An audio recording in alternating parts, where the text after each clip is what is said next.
प्रधानमंत्री नरेंद्र मोदी ने देशव्यापी ऑनलाइन फिट इंडिया संवाद में देशवासियों को स्वस्थ रहने का दिया नया मंत्र। कहा, फिट रहने के लिए थोड़े से नियमों का पालन करना सभी को रख सकता है स्वस्थ।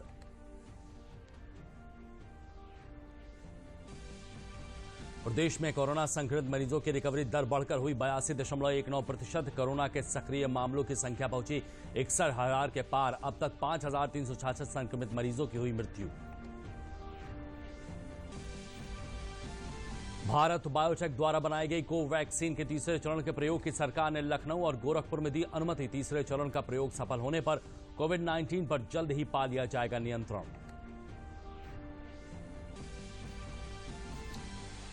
और आईजी कानून व्यवस्था ज्योति नारायण ने कहा, प्रदेश में महिलाओं के साथ हो रही घटनाओं पर की जा रही है तत्काल कार्रवाई और गिरफ्तारियां। महिलाओं की सुरक्षा को चुस्त दुरुस्त करने के लिए दोबारा शुरू किया जा रहा है एंटी रोमियो स्क्वाड अभियान।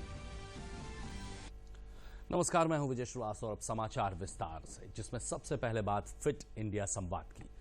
प्रधानमंत्री नरेंद्र मोदी ने देशव्यापी ऑनलाइन फिट इंडिया संवाद के दौरान आज फिटनेस को बढ़ावा देने वाले लोगों के साथ खास तौर पर बातचीत की। फिट इंडिया अभियान की पहली वर्षगांठ मनाने के लिए इस संवाद का आयोजन किया गया।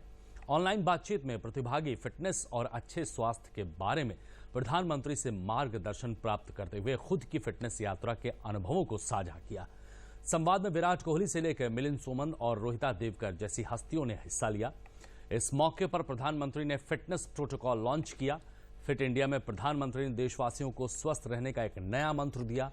प्रधानमंत्री ने फिट इंडिया संवाद को संबोधित करते हुए कहा कि फिट रहना मुश्किल काम नहीं है, थोड़े से नियमों का पालन करके हम सभी स्वस्थ रह सकते हैं। इस संदर्भ में उन्होंने नया मंत्र दिया, फिटनेस की डोज आधा घंटा हर रोज। फिट इंडिया मूवमेंट ने अपने प्रभाव और प्रासंगिकता को इस कोरोना काल में सिद्ध करके दिखाया है। वाकई फिट रहना उतना मुश्किल काम नहीं है जितना कुछ लोगों को लगता है। थोड़े से नियम से और थोड़े से परिश्रम से आप हमेशा स्वस्थ रह सकते हैं। फिटनेस की डोज आधा घंटा रोज। मैं दोबारा सुनाता हूं, फिटनेस की डोज आधा घंटा रोज। इस मंत्र में सभी का स्वास्थ्य, सभी का सुख छिपा हुआ है। प्रदेश में कोरोना महामारी को लेकर अपर मुख्य सचिव स्वास्थ्य अमित मोहन प्रसाद ने बताया है कि प्रदेश में अब तक 1,17,611 लोग पूरी तरह ठीक होने के बाद डिस्चार्ज किए गए हैं। रिकवरी रेट 82.19% है। अब तक 5,366 संक्रमित लोगों की मौत हुई है। प्रदेश में सक्रिय मामलों की संख्या 61,300 है। इनमें से 31,751 लोग होम आइसोलेशन में हैं। उन्होंने बताया, कल प्रदेश में 1,53,458 सैंपल्स की जांच की गई है। अब तक प्रदेश में कुल 91,45,828 सैंपल्स की जांच की जा चुकी है। विगत 24 घंटों में संक्रमण के 4,674 नए मामले सामने आए हैं। इसी अवधि में 4,922 लोग स्वस्थ होकर डिस्चार्ज किए गए। इस प्रकार पिछले एक सप्ताह से निरंतर जितने केसेस नए आ रहे हैं, उससे अधिक लोग उपचारित होकर डिस्चार्ज किए जा रहे हैं। अब तक 3,17,611 लोग पूर्णतः उपचारित होकर डिस्चार्ज किए जा चुके हैं। और जो पिछले एक सप्ताह से ट्रेंड है कि जितने केसेस आ रहे हैं उससे अधिक डिस्चार्ज हो रहे हैं, उसके कारण हमारी रिकवरी का प्रतिशत भी अब लगातार बढ़ रहा है। और इस समय हमारी रिकवरी का प्रतिशत प्रदेश का 82.19% हो गया है, 82.19%। इस समय प्रदेश में एक्टिव केसेस की कुल संख्या 61,300 है और इन 61,300 में से 31,751 होम आइसोलेशन में हैं, अर्थात अपने घर पर रहकर ही स्वास्थ्य लाभ कर रहे हैं। इसके अलावा प्रदेश के अपर मुख्य सचिव स्वास्थ्य अमित मोहन प्रसाद ने यह भी बताया कि भारत बायोटेक द्वारा विकसित की जा रही कोविड वैक्सीन, जिसका नाम कोवैक्सीन रखा गया है, उसके फेज 3 के ट्रायल की अनुमति प्रदान की गई है। अक्टूबर में लखनऊ में SGPGI और गोरखपुर में भारत बायोटेक के साथ BRD मेडिकल कॉलेज ट्रायल को लीड करेगा। विशेषज्ञों का मानना है कि अगर कोविड वैक्सीन के तीसरे चरण का प्रयोग सफल रहा तो इस महामारी पर जल्द ही नियंत्रण पा लिया जाएगा। प्रदेश में लखनऊ और गोरखपुर में भारत बायोटेक के द्वारा विकसित की जा रही वैक्सीन, कोवैक्सीन जिसका नाम उन्होंने रखा है, उसके फेज 3 के ट्रायल की अनुमति प्रदान की गई है। अक्टूबर के महीने में लखनऊ और गोरखपुर में इसके फेज 3 का ट्रायल होगा। लखनऊ के लिए SGPGI नोडल संस्था है, यहाँ के डायरेक्टर उसको लीड करेंगे उनके साथ, और गोरखपुर में भारत बायोटेक के साथ BRD मेडिकल कॉलेज इसको जो फेज 3 के क्लिनिकल ट्रायल्स हैं उनको लीड करेगी।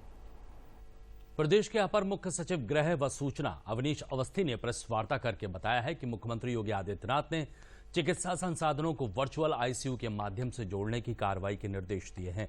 उन्होंने कहा है कि तकनीकी आधारित इस व्यवस्था को अपनाकर योग्य और अनुभवी चिकित्सकों के द्वारा अधिक से अधिक गंभीर रोगियों का बेहतर इलाज सुनिश्चित कराया जा सकता है।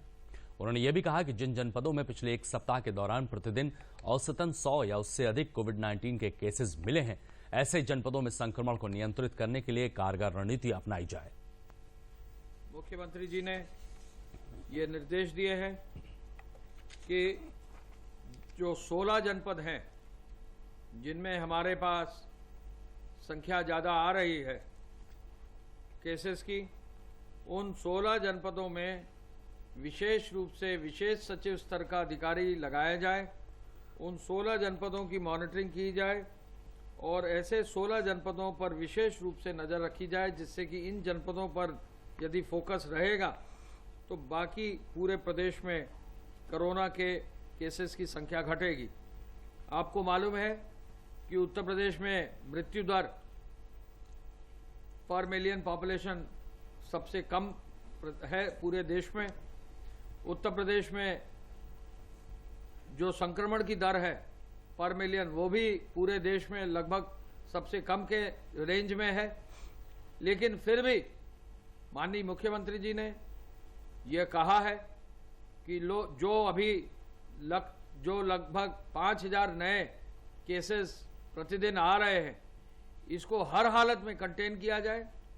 पहला टारगेट ये होना चाहिए और इसके लिए कॉन्टैक्ट ट्रेसिंग पर विशेष बल उन्होंने दिया है। दूसरा, डेथ रेट को हर हालत में उसको भी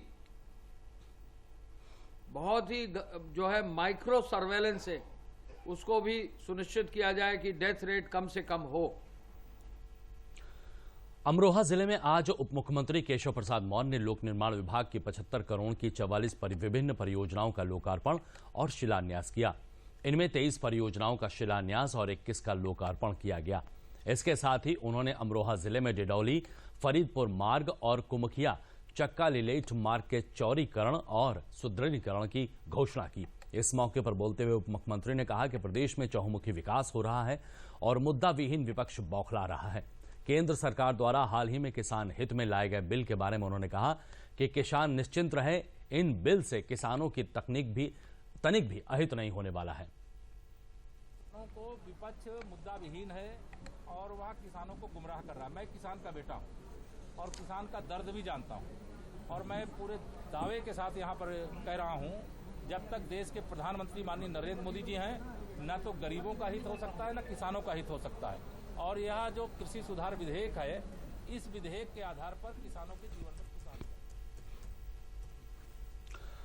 प्रदेश के आईजी लॉ एंड ऑर्डर ज्योति नारायण ने आज प्रेस वार्ता में कहा कि महिलाओं और लड़कियों के साथ होने वाली घटनाओं की पुलिस द्वारा तत्काल कार्रवाई की जा रही है।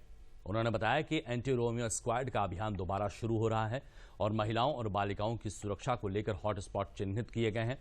ऐसे हॉटस्पॉटों पर महिला पुलिसकर्मियों द्वारा निरंतर गश्त और चेकिंग की कार्रवाई की जाएगी।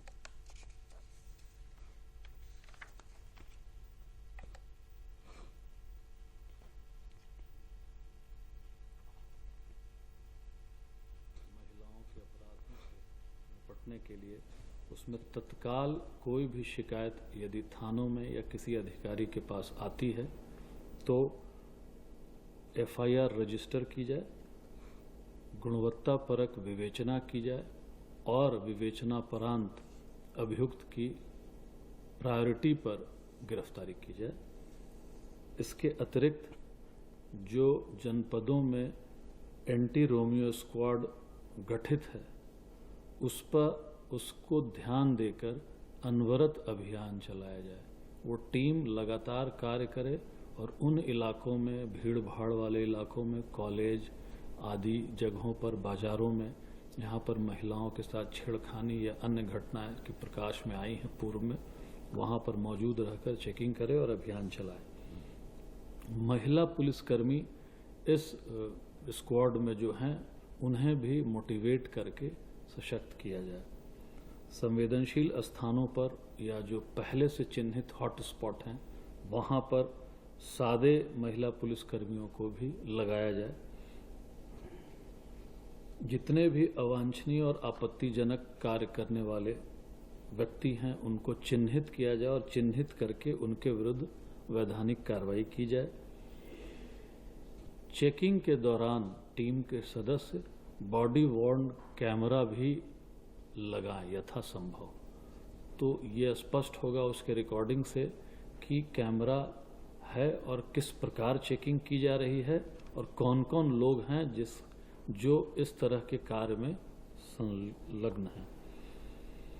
सार्वजनिक स्थानों, खासकर स्कूल, कॉलेज, मॉल, वित्तीय संस्थानों के प्रबंधकों से वार्ता करके CCTV भी लगवाने की व्यवस्था की, पैदल भी हो, और गश्त के दौरान महिलाओं और बच्चियों से वार्ता करना भी सुनिश्चित करे टीम के सदस्य। कांग्रेस के प्रदेश अध्यक्ष अजय कुमार लल्लू ने आज लखनऊ में पत्रकारों से बात करते हुए कहा कि प्रदेश सरकार ने किसानों को लेकर कभी गंभीरता नहीं दिखाई। विशेष तौर पर बुंदेलखंड में किसानों की परेशानी का समाधान आज तक ये सरकार नहीं कर पाई है। आजादी के 73 साल बाद संगठित व असंगठित क्षेत्र के 50 करोड़ श्रमिकों के लिए केंद्र सरकार ने श्रम कानूनों में व्यापक स्तर पर सुधार किया है। बुधवार को संसद के दोनों सदनों में पारित इस विधेयक में 29 कानूनों को समाप्त कर सभी श्रम कानूनों को 3 संहिताओं में समाहित किया गया है। क्या कुछ इस नए कानून में श्रमिकों के लिए किया गया है, देखते हैं इस खास रिपोर्ट में। आजादी के 73 सालों बाद संगठित व असंगठित क्षेत्र के 50 करोड़ श्रमिकों पर सरकार की दृष्टि पड़ी है।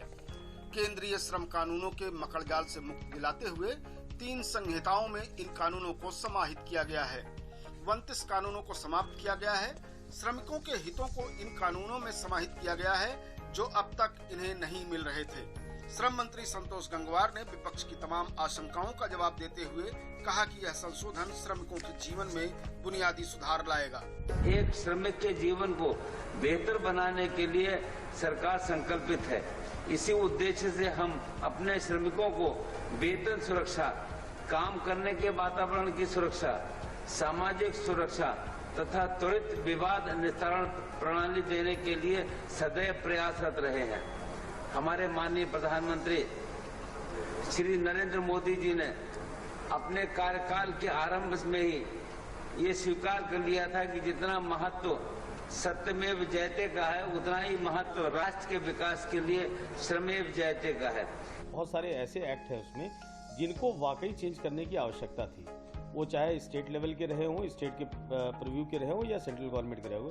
तो ये मच अवेटेड प्रोविजंस थे जो भारत सरकार ने चेंज किया है और उद्योग जगत इसकी जो है सराहना करता है। उसके कई कारण हैं। देखिए, कोई भी जो व्यवसायी होता है, जो उद्यमी होता है, वो तभी खुशहाल हो सकता है जब उसका वर्कर जो है, उसकी वर्क फोर्स जो है खुशहाल रहे। तो सूचीबद्ध करने की प्रक्रिया वो बहुत ही सराहनीय और उद्योग जगत Indo American chamber of commerce जो है उसकी सराहना करता है। संशोधित श्रम कानूनों में सरकार ने जो प्राविधान किए हैं उनमें प्रमुख हैं सभी मजदूरों को रोजगार की गारंटी और समय पर वेतन, पुरुष एवं महिला को समान वेतन गारंटी, हर मजदूर को नियुक्ति पत्र, हर साल मुफ्त स्वास्थ्य जांच, मजदूर की नौकरी टूटने पर उसे 3 महीने की आधी तनख्वाह मिलेगी, न्यूनतम मजदूरी की क्षेत्रीय असमानता को दूर करने के लिए न्यूनतम फ्लोर वेज का प्राविधान है। किसी हादसे में मजदूर की शारीरिक क्षति की भरपाई मालिक पर लगाए जुर्माने का आधा हिस्सा मजदूर को मिलेगा। असंगठित क्षेत्र के लिए सामाजिक सुरक्षा निधि का निर्माण, ESIC हॉस्पिटल, दवाखाना एवं शाखाओं का जिला स्तर तक विस्तार, नई तकनीक से जुड़े उबर, ओला, फ्लिपकार्ट, अमेजॉन आदि उद्योगों से जुड़े 50 लाख मजदूरों को सामाजिक सुरक्षा मिलेगी। बगान मजदूरों को ESI का लाभ मिलेगा। इस नए श्रम कानून में श्रमजीवी पत्रकारों को भी न्याय दिया गया है। अखबार वाले और इलेक्ट्रॉनिक मीडिया अभी कहीं से इस टाइप से लेबर उसमें कवर नहीं किए जाते थे, तो निश्चित रूप से उनको सरकार ने कवर करके वो सारी सुविधाएं देने की कोशिश की है जो श्रमजीवी पत्रकारों या श्रमजीवी वर्कर्स को दी जाती है। तो मीडिया जगत को भी इसका भरपूर फायदा होगा। संगठित व असंगठित क्षेत्र के मजदूरों को श्रमेव जयते के सिद्धांत पर न्याय देने का केंद्रीय सरकार का यह एक अभिनव प्रयोग है, जिससे देश के 50 करोड़ मजदूरों और स्वनियोजित कामगारों को न्याय मिलेगा। आशुतोष शुक्ला की रिपोर्ट, DD न्यूज, लखनऊ। केंद्र सरकार द्वारा श्रम कानूनों में किए गए बदलाव का बरेली के उद्यमियों और श्रमिकों ने स्वागत किया है। प्रधानमंत्री को इन बदलावों के लिए उन्होंने धन्यवाद कहा है। श्रम और रोजगार मंत्री संतोष गंगवार ने संसद के दोनों सदनों में श्रम कानूनों में बदलाव का प्रस्ताव पेश किया, जिन्हें दोनों ही सदनों ने मंजूरी दे दी गई। मंजूरी मिलने के बाद उद्यमियों और श्रमिकों ने सरकार द्वारा लाए गए तीनों बिल का स्वागत किया।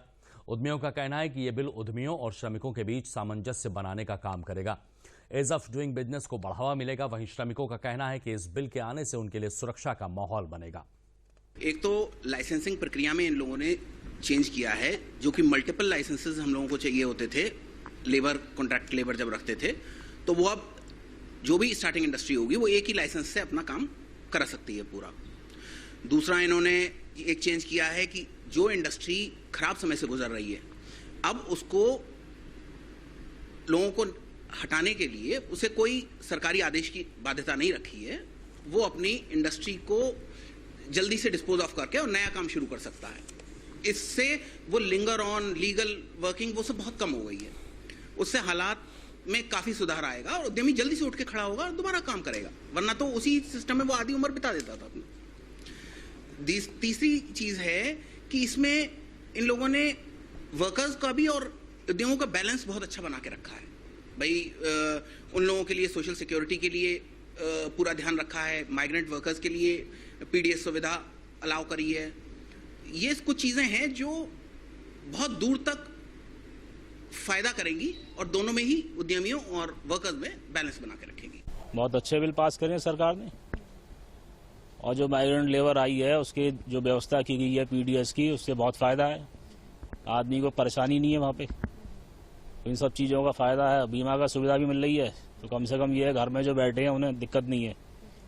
रोजगार नहीं भी मिला अगर कहीं पे, तो कम से कम जो है हाँ स्वास्थ्य की सुविधाएं हैं, ये सब है, तो उनकी दिक्कतें खत्म हो रही हैं उससे। प्रदेश के सरकारी और निजी अस्पतालों में OPD, डायग्नोस्टिक और अन्य सेवाएं शुरू करने की अनुमति दे दी गई है। चिकित्सा एवं स्वास्थ्य महानिदेशक डॉक्टर DS नेगी द्वारा जारी इस आदेश को तत्काल लागू कर दिया गया है। हालांकि चिकित्सा महानिदेशक ने चिकित्सा विश्वविद्यालय और मेडिकल कॉलेजों के लिए ऐसा आदेश जारी नहीं किया है। डॉक्टर नेगी के मुताबिक केंद्र की अनलॉक 4 गाइडलाइन के मद्देनजर कुछ सावधानियां बरतने के निर्देश दिए गए हैं। अस्पताल, CHC, PHC और निजी क्लिनिकों में आने वाले मरीजों, तीमारदारों और सभी चिकित्सक कर्मियों के लिए मास्क पहनना अनिवार्य होगा। लखनऊ स्थित डॉक्टर श्यामा प्रसाद मुखर्जी अस्पताल के मुख्य चिकित्सा अधीक्षक डॉक्टर SK नंदा ने बताया कि OPD, KGMU और SGPGI में खोलने की बात हुई है। उन्होंने बताया कोविड-19 के दौरान भी सिविल अस्पताल में OPD का कार्य बराबर जारी रहा है और मरीजों के ऑपरेशन और अन्य उपचार भी लगातार जारी रहे हैं। OPD जो ओपन की गई है वो KGMU और SGPGI के लिए बात हुई है। हमारे जो doctor Shyama Prasad Mukherjee hospital, civil hospital जो है, यहाँ OPD कभी बंद ही नहीं रही। कोरोना पीरियड में भी हमारी OPD बराबर चलती रही, सारे विभाग खुलते रहे, सब मरीज देखे जाते रहे और ऑपरेशन भी होते रहे। और जो OPD है उसमें करीब 35 से 40% पेशेंट अभी भी आ रहे हैं और उतने ही करीब बेड भी हमारे ऑक्यूपाइड रहे हैं। और इस हॉस्पिटल में जो पेशेंट्स आते हैं इमरजेंसी में, तो पहले वहाँ पे इमरजेंसी और आइसोलेशन 2 हम लोगों ने वार्ड कर रखे हैं। पहले वहाँ पे रोकते हैं पेशेंट्स को, उनको पहले उनकी वहाँ पे दवाई स्टार्ट होती है, जो भी बीमारी लेके आते हैं, और वहीं से सैंपल भेज दिया जाता है। सैंपल जब शाम को या नेक्स्ट डे आ जाता है, उसकी रिपोर्ट आ जाती है, तो उसके बाद में वो संबंधित विभागों में मरीजों को भेजा जाता है कि सर्जरी के हैं या ऑर्थोपेडिक्स के हैं या मेडिसिन के हैं।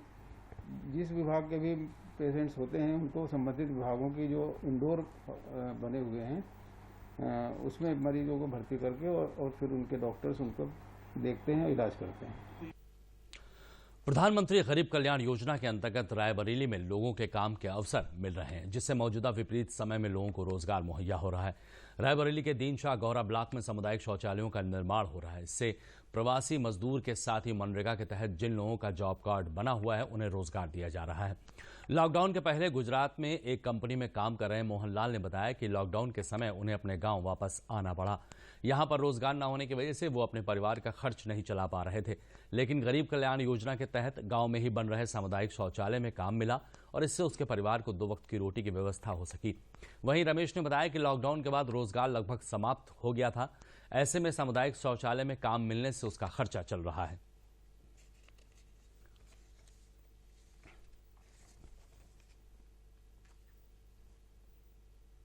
सूरत में रहते थे, वहाँ ये लॉकडाउन की वजह से काम वाम पूरा सब बंद हो चुका था, तो हम लोग कैसे भी करके वहाँ से आए।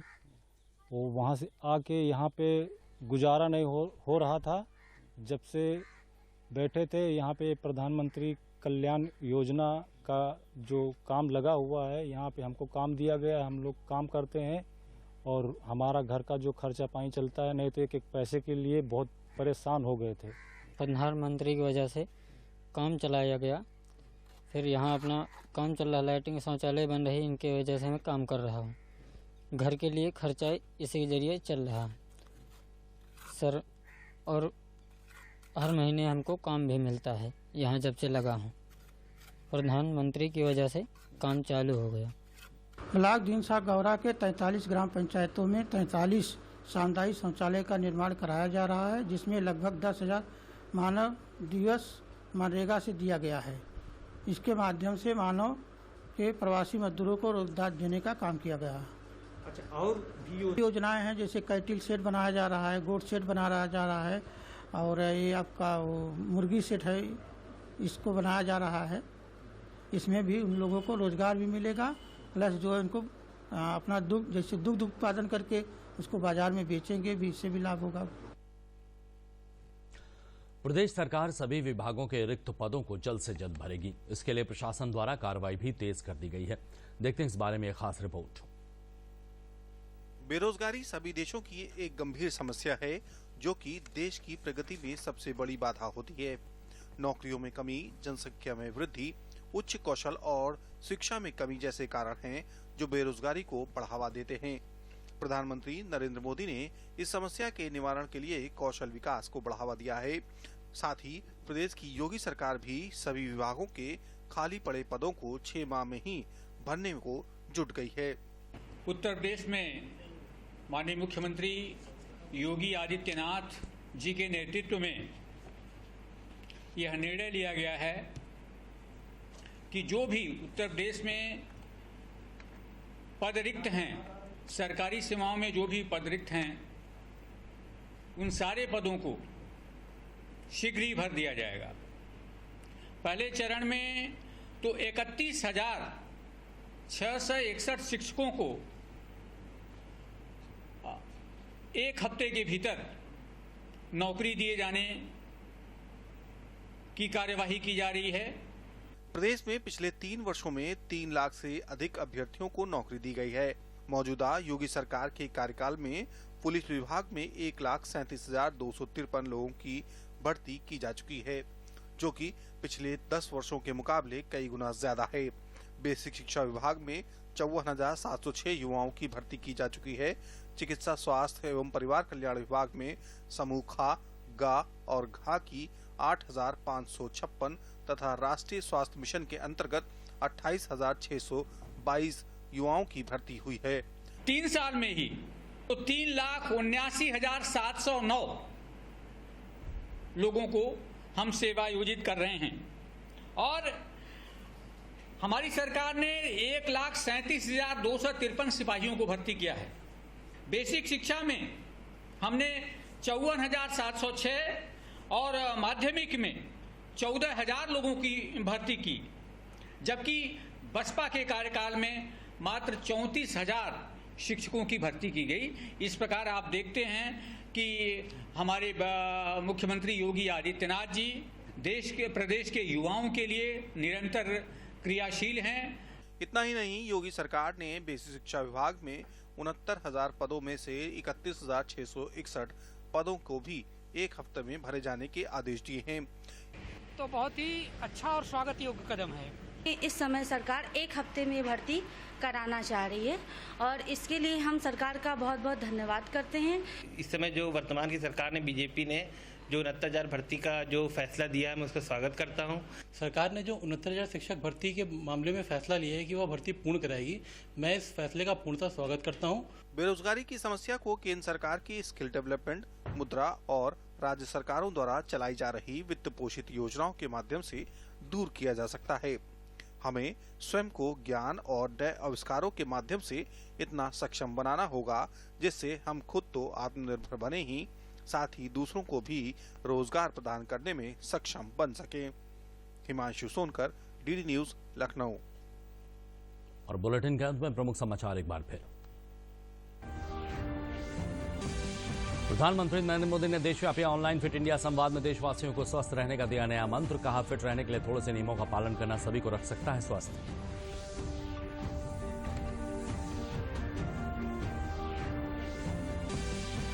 प्रदेश में कोरोना संक्रमित मरीजों की रिकवरी दर बढ़कर हुई 82.19%।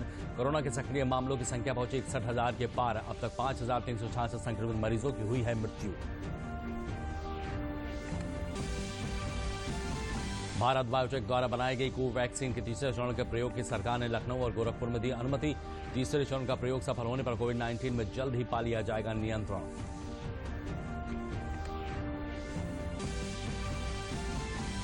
और आईजी कानून व्यवस्था ज्योति नारायण ने कहा, प्रदेश में महिलाओं के साथ हो रही घटनाओं पर की जा रही है तत्काल कार्रवाई और गिरफ्तारियां। महिलाओं की सुरक्षा को चुस्त दुरुस्त करने के लिए दोबारा शुरू किया जा रहा है एंटी रोमियो स्क्वाड अभियान।